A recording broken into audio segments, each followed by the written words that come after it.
So again, the sexagenary cycle. So sexagenary means 60 parts. It consists of 12 animals and 5 elemental chi phases. So the 12 heavenly stem, or the 12 earthly branches and 10 heavenly stems. So the way we're using this is so you may have noticed each animal, it goes yang, yin, yang, yin, yang, yin, yang, yin around the cycle. So rat is always going to be yang in this system. Ox is always going to be yin in this system, etc., as it goes around.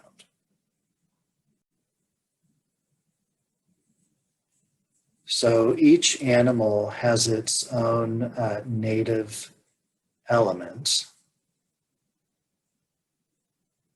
And as we look at the 4 pillars, each moment in the pillars, there is going to be a stem and a branch. So there will be an animal and an element.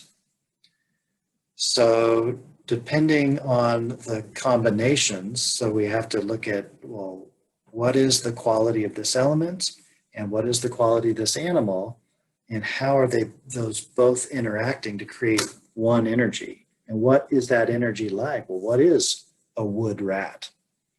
And the system gives us some really fascinating keys. So we're going to look at the quality of each, and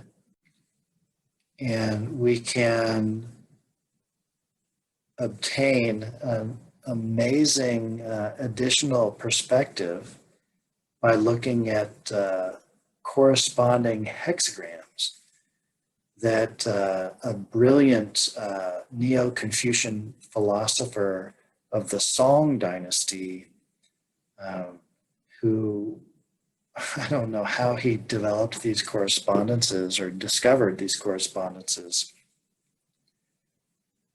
but 60 of the hexagrams, the I Ching hexagrams, describe a kind of quality of qi. And then he looked at, it's like, okay, well, this hexagram, and then you look at this stem and branch combination, that is in alignment.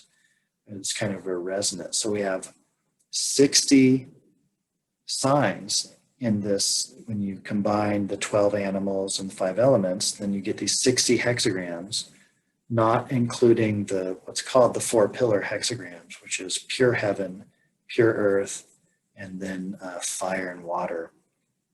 You kind of throw those out and use the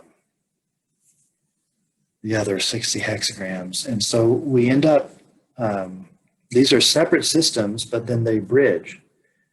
And the perspective that we will get, so we need to be able to look at the I Ching hexagrams as their own kind of gestalt chi pattern, and then the same thing with the stems and branch combinations. And then you kind of go back and forth, and then this new kind of image arises.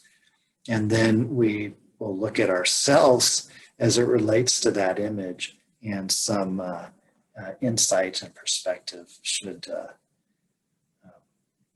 arise.